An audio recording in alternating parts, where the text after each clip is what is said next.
Bonsoir, bienvenue au festival Henri Langlois. C'est la 5e édition de ce festival qui, on l'a pas tant fait, mais un peu d'historique, a commencé au Théâtre des Déchargeurs il y a pas 5 ans du coup, mais 4 ans. On a fait 2 premières éditions dans cette toute petite salle qui malheureusement a fermé depuis.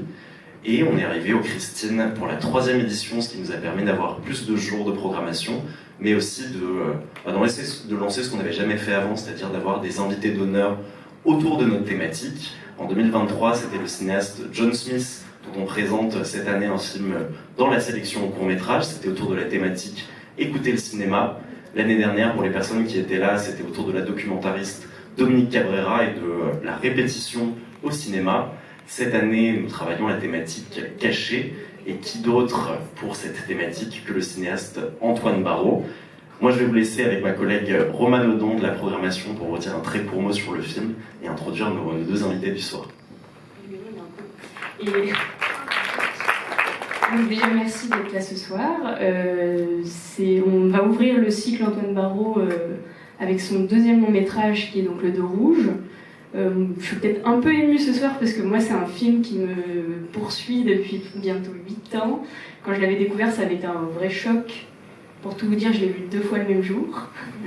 Et j'avais commencé un peu à le laisser partir. Et depuis un an, plein de gens m'en parlent dans plein de conversations parce que c'est un film où vous allez voir vraiment un peu singulier dans le paysage du cinéma français. En fait, j'ai jamais rien vu pareil, je pense. Je ne veux pas trop vous en dire sur le cadre de l'intrigue. Vous allez découvrir ce vrai faux portrait caché de Bertrand Bonello ou d'Antoine Barraud, à vous de choisir. Je vais du coup introduire et faire venir auprès de moi Antoine Barraud, Bertrand Bonello qui ce soir vient sous l'étiquette de comédien, et Géraldine Pélas qui joue aussi dans le film. Vous allez voir un rôle tout à fait particulier. Et du coup, si vous voulez dire un petit mot sur le film. On fait rapide, on verra après peut-être. Ouais, on aura un petit temps de discussion. Non, juste moi, voilà, j'avais pas vu le film depuis presque 10 ans en fait, depuis sa fabrication, et je l'ai revu en février. Et c'était pas une question d'aimer ou pas aimer mon propre film, j'ai eu une bouffée d'air. Je me suis dit mais qu'est-ce qu'on était libre. Oh là là. Bon, alors évidemment, il n'y avait pas d'argent, il y avait tout ça, c'est aussi ces choses-là, mais je sais pas, on a tourné dans une liberté totale, avec, pendant presque 2 ans et demi, presque, ouais, voilà, pendant presque 3 ans, par petits bouts ici et là, et voilà, et on faisait à peu près ce qu'on voulait, en fait, finalement, comme rien n'était possible, tout était possible. Donc, j'ai eu ce sentiment très fort en voyant le film, et ça m'a fait très plaisir. Ça m'a aussi donné une sorte de recul sur aujourd'hui où tout paraît si difficile, si long, et voilà, bon bref.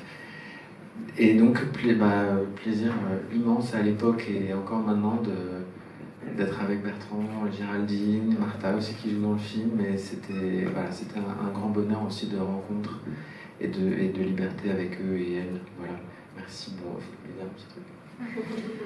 Non, je peux dire une petite chose de rencontre en effet, parce que c'est sur ce film qu'on s'est rencontrés avec Antoine, et depuis nous sommes devenus plutôt très très amis. Malgré tout l'amour que je lui porte, je dois dire que c'est un embrouilleur. Non, parce qu'il faut quand même savoir ce qu'il y a 10 ans, il m'a proposé. C'est-à-dire, il m'a dit, voilà, je vais faire un documentaire sur toi, il y a 3 jours de tournage, je pourrais peut-être assister à 3 jours de mix, etc. Il avait déjà fait le documentaire sur Nice, que j'ai regardé, que je trouvais très beau, et je dis, bon, d'accord. Puis ensuite, on se revoit au café une 2e fois, il me dit, ah, peut-être j'écris une scène en plus, là, je laisse le jeu, ok, d'accord. Et puis après une 2e, et puis après une 3e, et puis en fait on a tourné 3 ans, voilà. Et ça n'est absolument pas un documentaire, après on parlera du vrai, du faux, j'imagine, mais je voulais juste raconter quand même comment nous nous étions rencontrés, comment ils m'ont embarqué dans ce truc. Mais c'était un immense bonheur à tourner. Oui, moi j'ai l'impression qu'on a fait un tout petit film avec une toute petite production, des petits désirs qui se sont transformés en un projet très ample, en un film vraiment grandiose pour moi.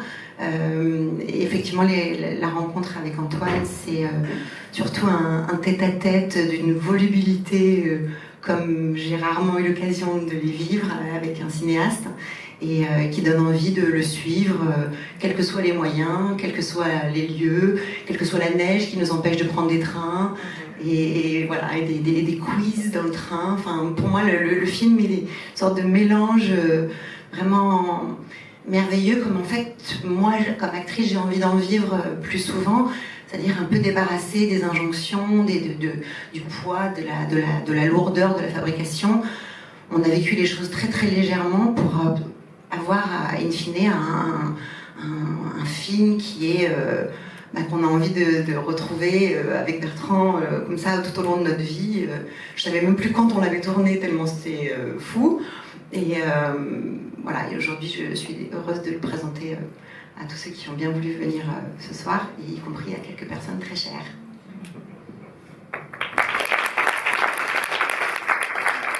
Une bonne projection, on se retrouve ensuite pour une petite discussion.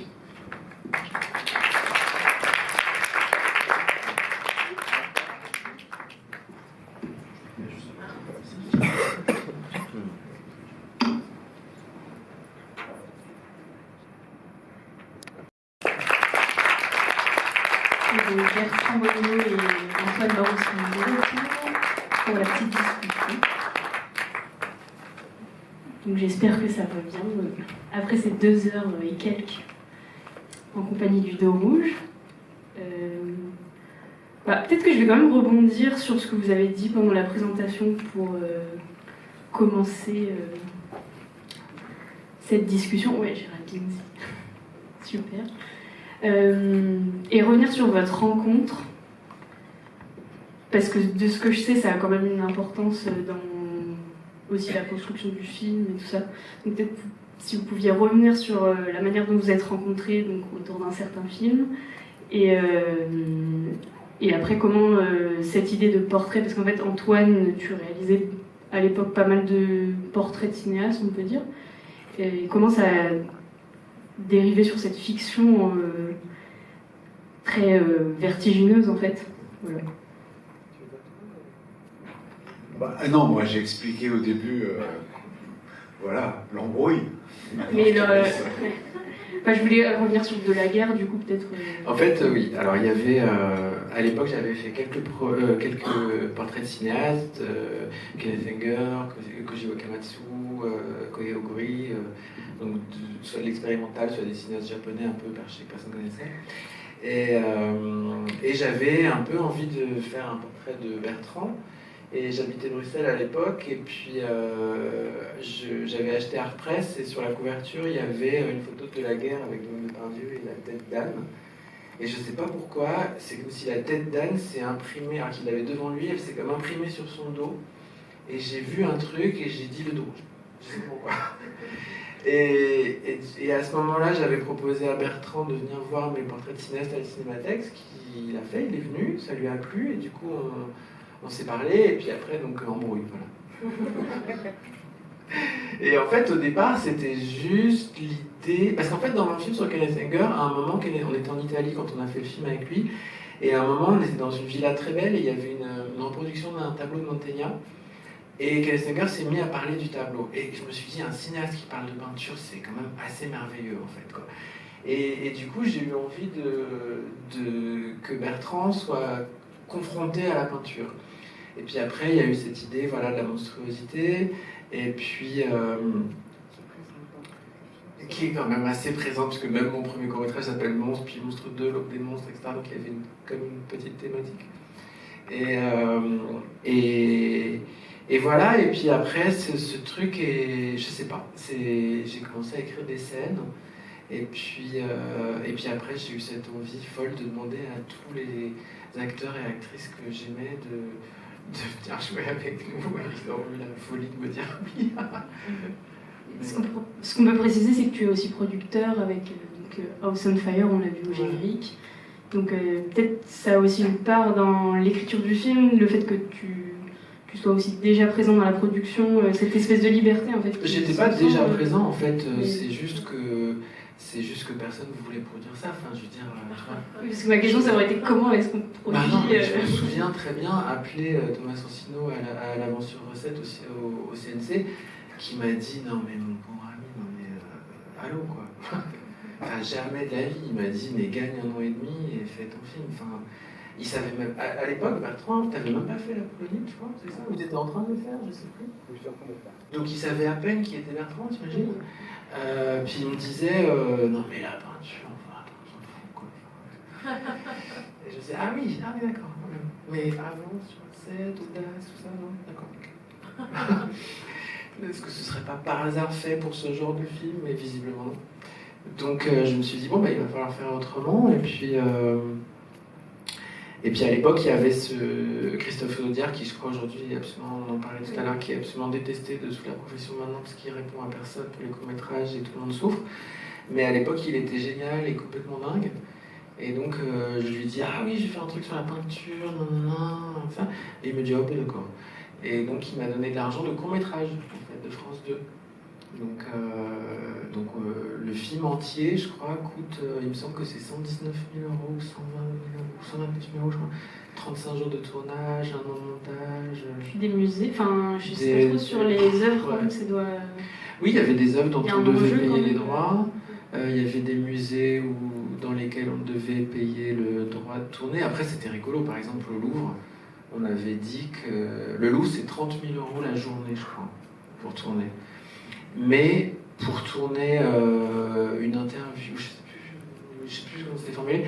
Donc nous, on a dit, ah ben non, on va faire une interview de Bertrand Bonello pour le web. Donc on a payé 400 euros. Et sauf qu'on est arrivé avec Bertrand, Jeanne Balibar, des figurants.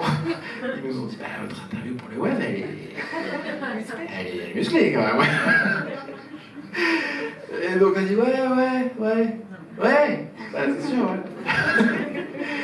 Mais bon, on était là, donc ils nous ont laissés. Mais ce que tu... Ah non, toi tu parlais de la neige du train, mais il y a aussi, je me souviens, on a essayé d'aller tourner à Orsay.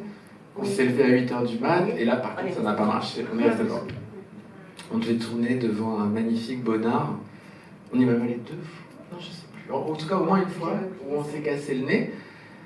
Parce que, pour les mêmes raisons, on avait menti, donc on devait payer peut-être 500 euros. Mais par contre, à Orsay, ce jour-là, il y avait un vrai tournage à 30 000 et ils nous ont dit, vous, par contre, désolé, mais ciao. Donc on n'a pas pu tourner notre scène ce jour-là. Donc ça avait des avantages, mais c'était assez marrant ce truc de mentir à tout le monde.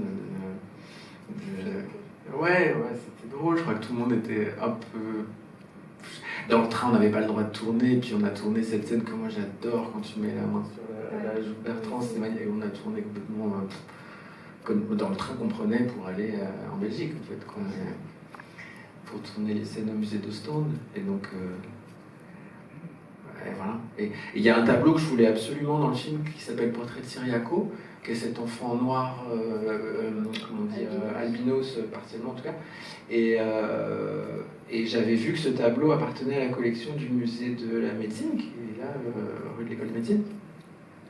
Et donc j'y suis allé, j'ai demandé, on m'a dit non pas du tout, j'ai revérifié, j'ai dit ah non c'est bizarre, donc j'ai vraiment fait plein de recherches, bah si ça appartient bien au fond, j'ai appelé la conservatrice qui me disait pas du tout et qui m'a raccroché au nez. Et je dis ok, bon. J'ai rappelé, elle m'a re-raccroché au nez, j'ai pas du tout compris pourquoi, donc j'ai oublié cette histoire. Et puis 1 an plus tard, je retourne au musée d'histoire de médecine pour autre chose, et puis il y avait une jeune femme qui était là pour l'étiquette, puis je lui dis mais je retente. Je dis et ce tableau, vous avez déjà entendu parler? Elle me dit bah oui, il est dans nos couloirs là, dans la partie de nos bureaux. Je dis ah bon, mais je peux le voir? Elle me dit bah oui bien sûr, donc je fais pas. C'était effectivement le tableau qui est accroché au-dessus d'une machine à café dans les locaux, un tableau de 1750 sublimissime devant la fenêtre. Enfin, j'étais scandalisé quoi. Et là, je dis mais je pourrais éventuellement filmer. Et elle me dit ah oui, bon je sais pas, faut que je demande. Donc je sors du musée, j'appelle le chef-op, je lui dis tu viens tout de suite avec une caméra et tout ça et machin. Et la jeune femme du musée me dit faut juste que ce soit dans le cadre de quelque chose. Et je lui dis oui, je suis étudiant aux Beaux-Arts. Et là je me dis les Beaux-Arts c'est à 2 mètres, donc elle doit connaître tout le monde. Et je dis de Rennes.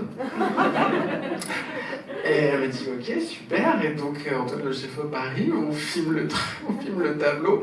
Et la fille s'en va, elle me dit je vous laisse avec nos stagiaires. Et le stagiaire arrive et il me dit, vous êtes des Beaux-Arts de Rennes? Je dis, oui. Il me dit, mais moi aussi. Et il me dit, et vous connaissez ce prof? Je sais pas, attends. Mais si je le connais, mais évidemment. Et je disais, Antoine, fais le plan très très vite. Et ça, c'était drôle, quoi. Ouais, des mensonges partout. Quoi. Et donc c'est aussi pour ça qu'on voit pas Bertrand et Jeanne devant le tableau, pour la raison qu'ils n'y étaient pas du tout. Oui, c'est dans cette espèce d'allée un peu... Ouais, voilà.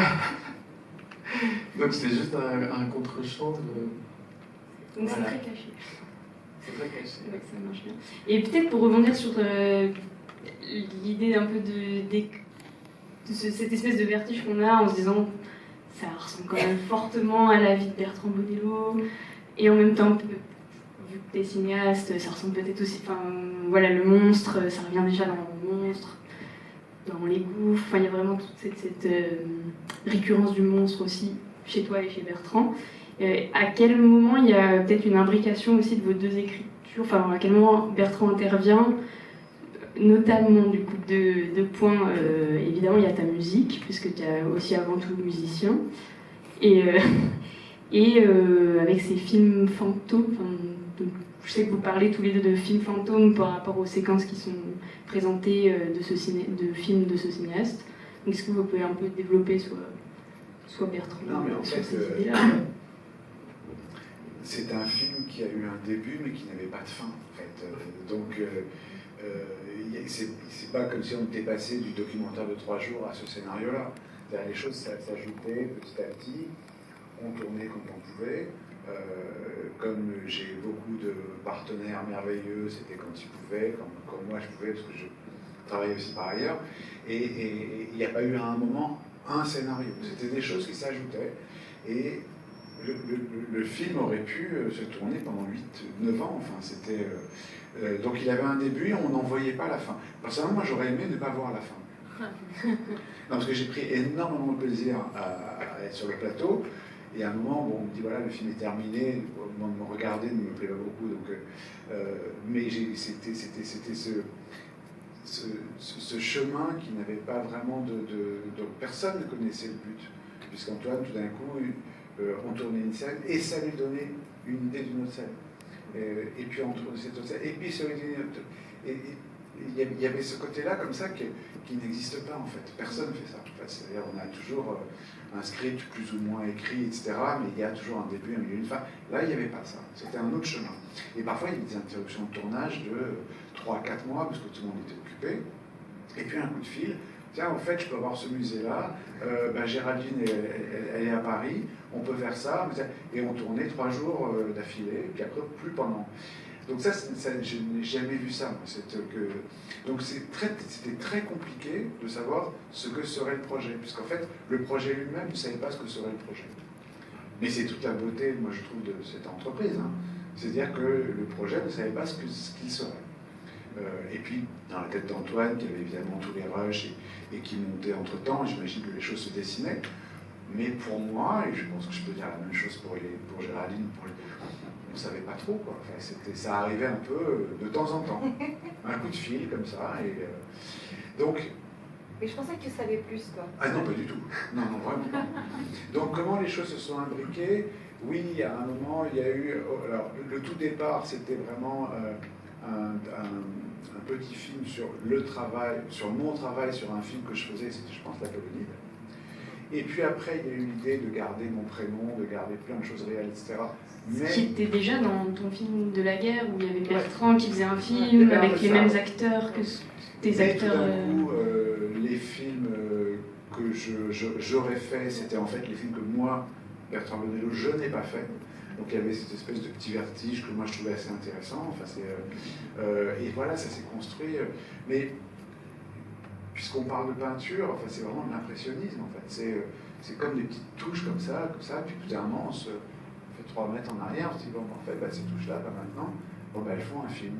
Mais on ne le voyait pas pendant qu'il se faisait. C'était... je veux dire qu'on était pas du tout manipulé ni perdu, mais ça venait au fur et à mesure. Comme ça. Préciser quand même, préciser que la séquence de Madeleine d'Entre-les-Mains avec Isilde Besco et Alex Descas, c'est vraiment Bertrand qui l'a réalisé. Oui, c'est ça qui est assez, quasi impossible ailleurs, quoi. Tu offres à Bertrand la possibilité de réaliser quelque chose qu'il n'a pas réalisé, que tu as ensuite utilisé je crois, avec lui. Ouais, c'était très étrange. On était sur le plateau de mon film, avec tu vois, marqué le dos rouge Antoine Barraud, et puis c'était Bertrand qui disait action et qui faisait qui dirigeait Isilde et Alex. Et quand on a fait, Bobo nous a prêté la salle de la Cinémathèque avec on a fait un public. Et puis il y avait donc Catherine qui faisait semblant d'être une présentatrice. Et donc Isilde et Alex, ils disaient oui, quand on a présenté le film à Venise. Et moi, j'ai eu des moments de waouh, ouais. Ça a eu tel effet, tel truc et tout. Et c'était. Ouais, mais ce qui était chouette aussi, c'était que, par exemple, cette scène où on a tourné dans un restaurant indien qui était en face de chez moi, il y avait aussi le plaisir de ce qui est possible. Tu vois, donc on a tourné beaucoup chez Bertrand, on a tourné chez les gens, chez des amis, et puis là tout d'un coup il y avait ce restaurant indien en bas de chez moi, et puis c'était drôle parce que du coup tu m'as dit ah mais moi j'ai une robe blanc vin, je crois que c'est une robe blanc vin, c'est ça, et je me suis dit bah idéal, parfait pour manger des petites crêpes, c'était tellement génial de te voir, je sais pas. Ouais, moi c'était sur aussi comment vous vous êtes entourés tous les deux, les choix de tous ces personnages secondaires qui sont quand même tous hyper incarnés, avec en plus un peu ces moments d'improvisation qui deviennent juste géniaux, comme moment de cinéma quoi. Alors Géraldine, si je me souviens bien, toi tu voulais du texte, Ouais. tu voulais pas improviser. Ah bon? Ouais, à l'époque, je sais pas. Mais, J'aime que ça. Ah ouais? Ah ouais? Et il me semble qu'à l'époque tu me disais ah non moi je veux. Peut-être c'était lié à la peinture. Tu me disais ah non mais je dis. Mais non, mais parce que tu avais écrit des textes très beaux. Donc en fait, je voulais bien broder autour de ça, bien sûr. Mais il y avait des clés en fait dans le texte que tu avais écrit auxquelles j'avais vraiment envie de me tenir, quoi. C'était beaucoup plus beau que ce que j'aurais pu inventer en voyant tous ces tableaux. Ça me paraît évident. Mais sinon, oui, j'aimerais bien faire que des films où j'improvise. Ah ouais. Si jamais ça te prend. Ah non, mais... Raphaël Nadjari, par exemple, on a fait un film entier, entièrement en impro. Ouais, ouais. Alors, autour de la musique en plus, donc c'était. Oui, j'adore ça. Oui. Bref. Et peut-être qu'il y a Mais il y a un truc qui est, je trouve, très sensible, qui est commun à nous tous, alors que seul Bertrand les a tous croisés. Parce que moi, j'ai croisé personne d'autre, non? Quoi? On a que les scènes tous les deux. On a quand même tous en commun une disponibilité, je trouve, qui est très particulière et vraiment palpable, très vivante. Et je ne me l'explique pas. Enfin, pour moi, ça fait partie des mystères du film. Hein. En le revoyant, je continue à avoir des tas de clés qui n'ouvrent pas forcément les portes. Et quel délice! Mais oui, cette disponibilité de chacun, l'espèce de jubilation, de plaisir profond à ne pas savoir où on va, c'est très amusant. Ça nous lie. Oui, et ça se ressent dans le film, les moments improvisés avec tous ces personnages secondaires. Tout le monde est... on sent en fait une joie, on sent... mais quelque chose aussi de très... j'accepte de me lancer... peut-être tu peux nous parler un peu des passages avec Valérie Dréville, à la fois soit très écrit, soit pas du tout écrit, comment elle a un peu joué. Oui, il y a Martha aussi qui est là quelque part, je sais plus qui... Ah oui, ouais, le moineau. Dont le grand-père est un moineau. C'est un faucon. Un faucon, pardon. Oui. Non, c'est toi qui es un moineau. Oui, c'est ça. Et Martha, t'as deux grosses scènes, et la première est écrite à la virgule, celle devant le Balthus, si je me souviens bien. Hein. Et la deuxième, par contre, le dîner est une impro totale qui a déclenché le fou rire de Valérie Dréville. Et ça, comme je disais, moi je suis très fier d'avoir un fou rire de Valérie Dréville, la plus grande tragédienne des planches parisiennes, qui pleure de rire. Ça, c'est quand même un moment vraiment délicieux, total impro. Et l'amant de Valérie Dréville, Jacob, est le fils de Martha. C'était un grand plaisir. Tu peux venir d'ailleurs, Martha, si tu veux.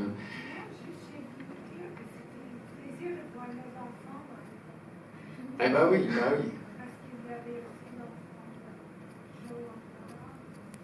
Oui, effectivement, celui qui joue de la guitare, Lou, c'est le fils de Johanna, Lou Ambert Price, qui joue de la guitare pendant la grande scène de repas.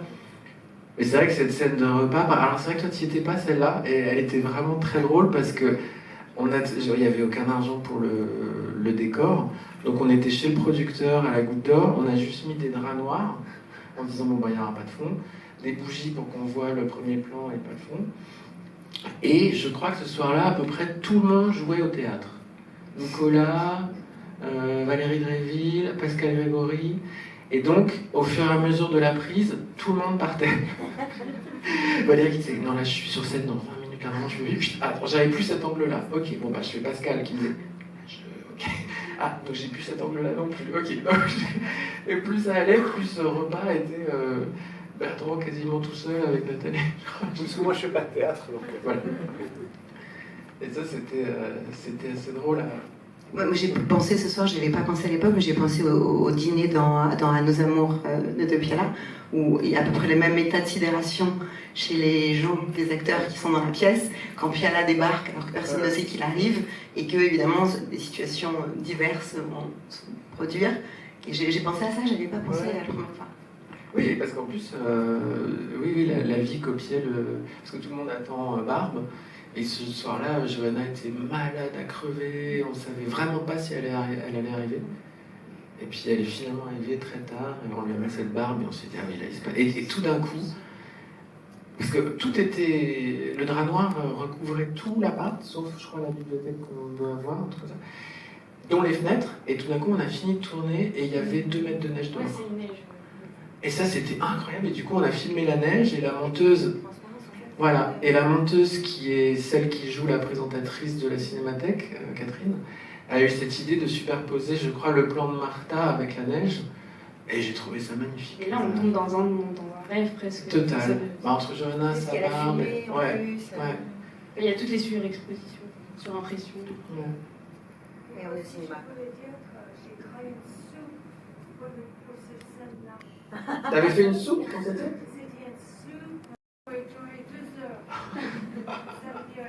Ah oui, c'est vrai, oui.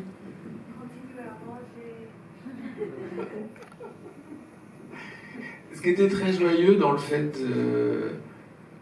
qu'il y ait des telles interruptions, c'était que, par exemple, des fois, pendant, je sais pas, 6 mois, on tournait pas, on se voyait avec Bertrand, et puis il me semble que le personnage de la productrice est venu comme ça un jour. On s'est dit, bah tiens, tu pourrais avoir une productrice. Ah oui, d'accord.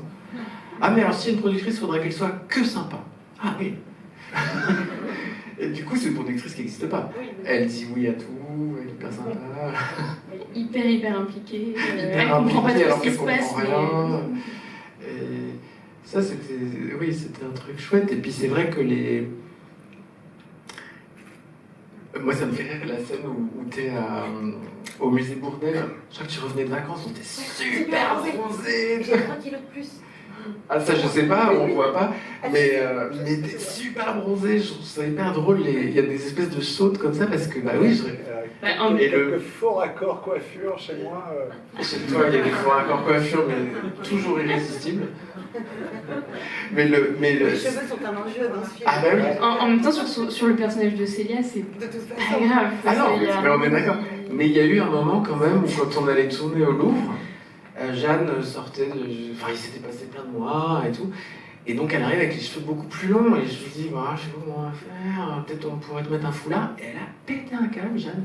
Elle dit, on ne fait pas ça, je suis actrice, mon visage c'est mon métier, je vais pas mettre des foulards à la con et tout, mais je sais pas, elle m'a pété un câble dans les bras là, et je dis, ok, on fait pas ça.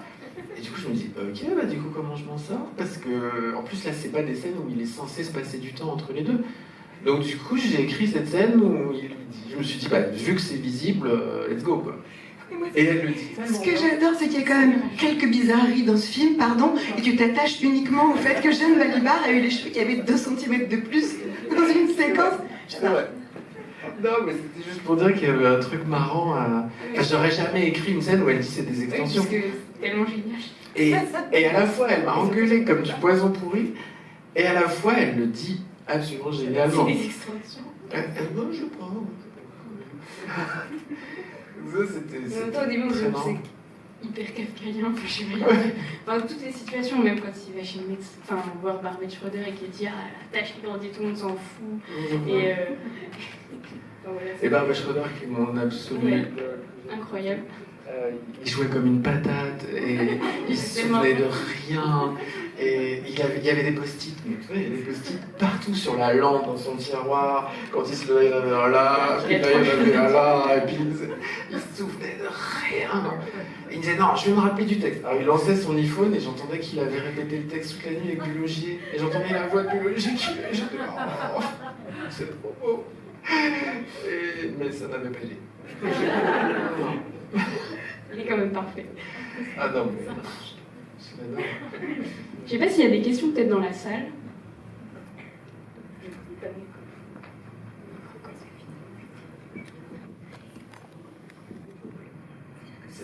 Merci. Bon, c'est très fort. Oui, j'ai beaucoup aimé le film et j'ai été très surpris, mais en fait, je me suis un peu laissé porter par cette espèce de dérive. Et puis j'ai été extrêmement surpris à la fin parce que j'étais vraiment captivé par le film et j'ai vu Bertrand arriver en vrai dans la salle. J'étais là genre, ah, c'est vrai et en même temps, bon, c'est dans la salle. Mais et ça allait très bien avec enfin, toutes ces espèces de troubles. Ma question, ce serait si tout le film a été fait en une espèce d'improvisation tous les 3 mois, est-ce que vous avez dû faire un montage derrière où vous avez réorganisé tout un tas de choses, ou bien vous avez gardé l'ordre tel qu'il a été fait, et puis les scènes s'enchaînent d'une certaine manière, parce que de toute façon, la trame, elle est un peu accidentée, et donc je me demande comment ça a été bouclé, quoi, Alors, pour justement le finir. Le film, c'est pas une improvisation, hein. C'est qu'il se construisait au fur et à mesure. C'est plus ça, c'est que une porte ouvre une porte, qui ouvre une porte, qui ouvre une porte. Et ça a été un peu ça, plutôt, le chemin d'Antoine. Et d'ailleurs, quand on n'a pas eu tout le sentiment d'improviser. Il y a des scènes improvisées, à partir de situations très précises. On n'avait pas l'impression d'un film qui s'improvisait, mais d'un film qui s'inventait. C'est plus ça, je trouve. Et il y avait quand même des choses il y a des petits changements d'ordre. Il y a aussi beaucoup plus qui a été tourné, mais il y a quand même un certain nombre de choses qui me piégeaient pour l'ordre. C'est-à-dire que Géraldine ne pouvait pas être avant. Jeanne, elle est après une fois, mais c'était pour créer un effet. Elle ne pouvait pas être après. Et un des trucs un peu plus... Allô ? Ouais. Un des trucs un peu plus douloureux, c'est que par exemple, j'avais tourné une scène que vraiment j'adorais au musée vétérinaire à... C'est Maison Alfort ou Alfortville ? Alfortville. Magnifique, où Bertrand dirigeait Pascal Grégory et Sigrid Boisiès qui jouent la jeune comédienne. Et j'aimais beaucoup cette scène, on avait fait un montage qui était très beau, etc. Et en fait, elle ne pouvait pas être plus tôt, parce que plus tôt, il n'avait pas vraiment constitué son film, etc. Et en fait, là où le seul endroit où elle pouvait arriver, on n'était plus dans le travail, en fait. On avait basculé dans autre chose, dans le film on était dans un truc beaucoup plus mental, et on ne pouvait pas revenir au travail, on était dans les scènes avec Géraldine, ou ce moment où vous êtes dans le taxi, où vous avez des voix off qui disent autre chose que ce que vous êtes, et tout ça. On ne peut pas revenir au concret du « bon, allez, on l'a refait », ça ne marchait pas, alors que la scène était très réussie. Et ça a été un peu douloureux de couper ça. Mais non, sinon, enfin, il y avait... tout le film n'est pas improvisé, hein, il y avait vraiment les deux. Il y avait vraiment des scènes très très écrites, notamment la première fois qu'on te voit aux Beaux-Arts. C'était vraiment écrit, il me semble, hyper précisément, je crois. Ou effectivement la scène au Louvre ou quoi. Et par contre, il y a des scènes qui sont constamment improvisées. C'est par exemple les scènes avec la productrice, justement, ces scènes de séance de travail, là c'est complètement improvisé. Jeanne Balibar, elle improvise devant Miro au début, devant Bacon. En fait, au tout début, on l'avait fait aussi ensemble, ça je me souviens plus.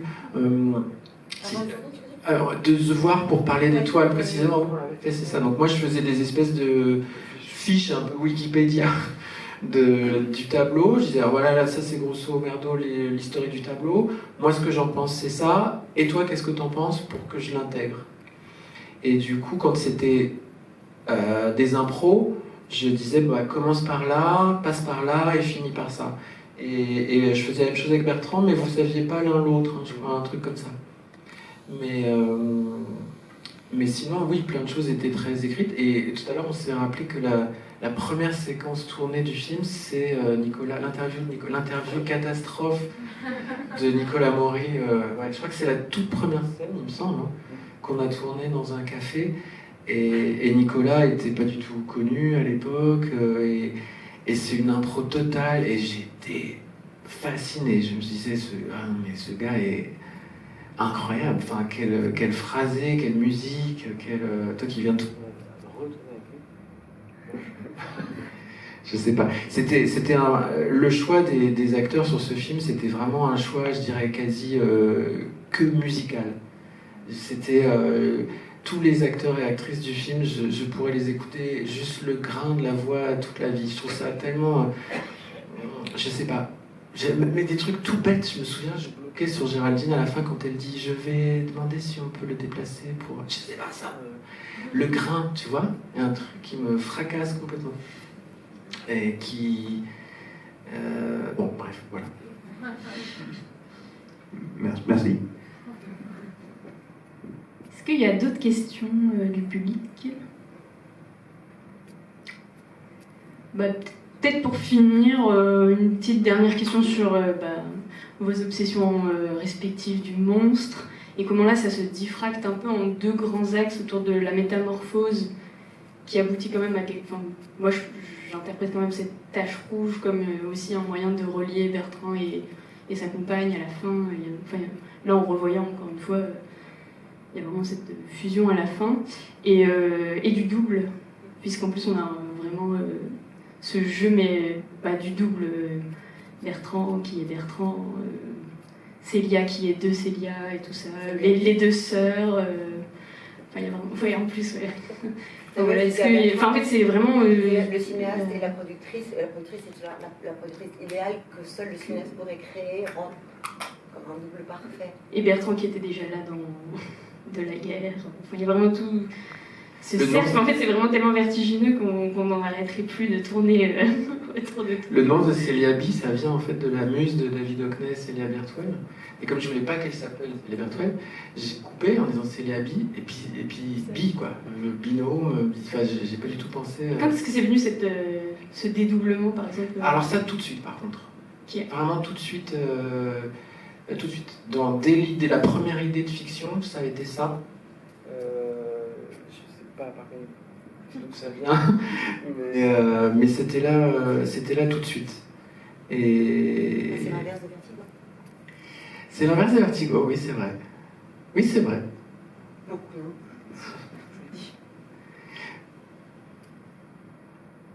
Vertigo qui obsède un peu quand même,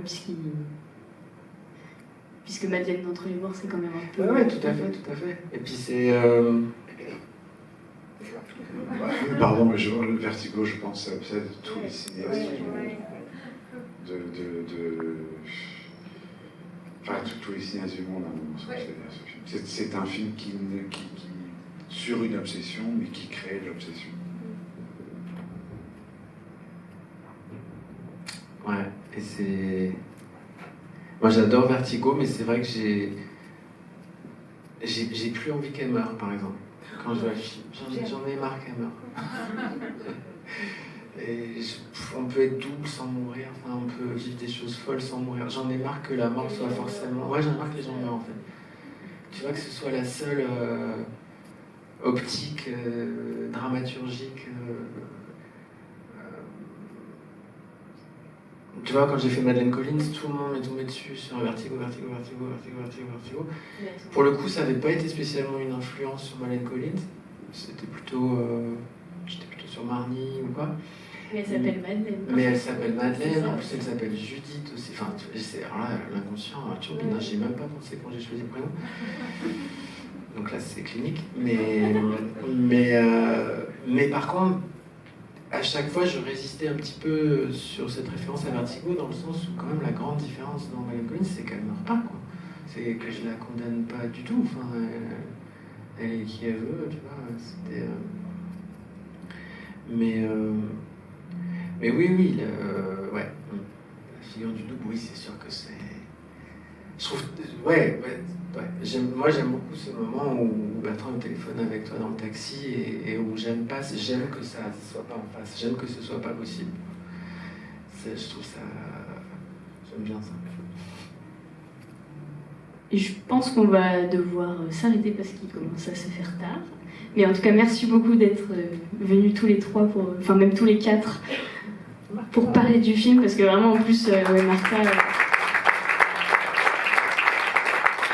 Et on se retrouve demain, alors je sais plus à quelle heure, à 18h, pour Madeleine Collins, ça sera aux écoles.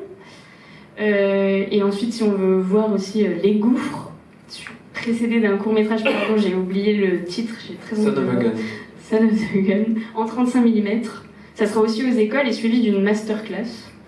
Voilà. Et n'hésitez pas à regarder aussi le reste du programme. Il y a des courts-métrages, des films de patrimoine et une fête demain soir à partir de 21h au Château Indépendant dans le 11e arrondissement.